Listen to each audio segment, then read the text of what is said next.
Hi guys! Welcome back to my YouTube channel! So for today's video guys, nandito tayo sa Victory Park sa Causeway Bay. So before that guys, please subscribe to my YouTube channel and click the notification bell for more updates and for more video guys. So ngayon for today's video natin guys is nandito kami sa Causeway Bay kasi meron ditong grand opening ng flower show. So head to Victoria Park. There will be 55 stalls vending flower and gardening items. In addition to food and drinks, books, handicrafts, and more, there will also musical performance, demos, and workshops, and guided visit. So, nandito na kami guys ngayon ang opening ng flower show dito sa Causeway Bay. And napakarami niyang tao guys.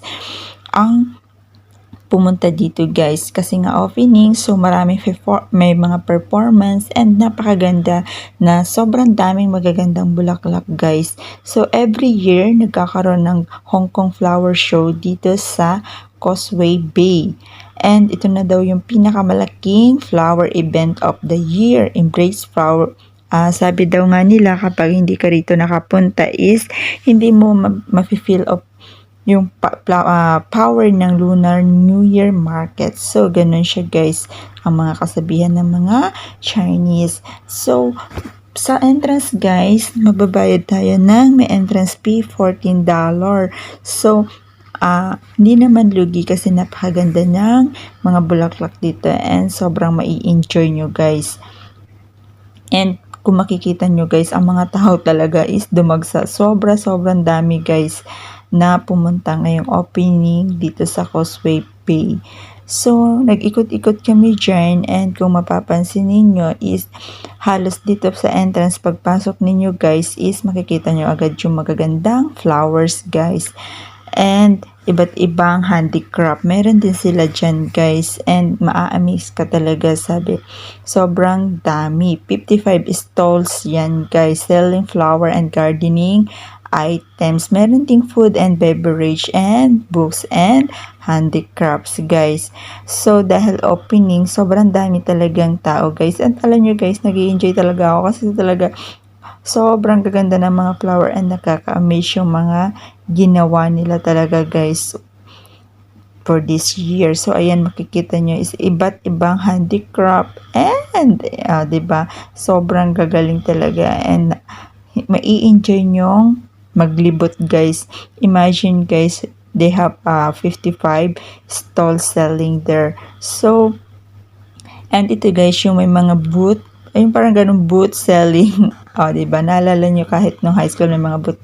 Ito meron din sila mga booth selling or a variety of flowers.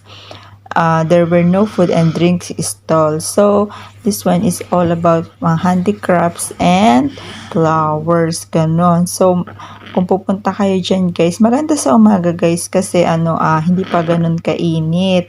Kasi kapag sobrang init, ang hirap mag-take ng photo. So, ganon.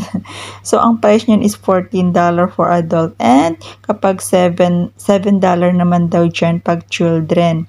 Or 4 to 14 senior citizens, $7, ganon.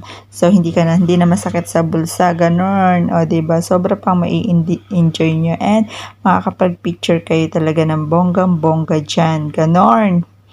So, ayan, yung mga nakuhanan natin ng mga video is ang gaganda guys. Imagine nyo guys, diba? Ang gagaling ng mga gumawa nito, nakaka-amaze talaga guys. And first time ko rin na makapasok ng flower show dito sa Hong Kong sa may Causeway Bay, ganun. First day niya, so pinuntahan ko talaga siya and na-excite ako kasi nakita ko is ang dami talagang pumupunta dito sa Causeway Bay kapag ganitong flower show. Last year, hindi ako nakapunta and now na yung chance ko na makapunta. So, yun. And ito nga guys, so tingnan nyo and sobrang gaganda nung kanilang mga handicrafts. Diba?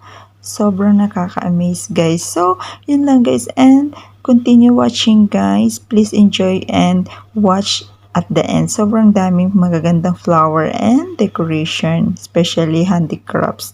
So, enjoy watching guys!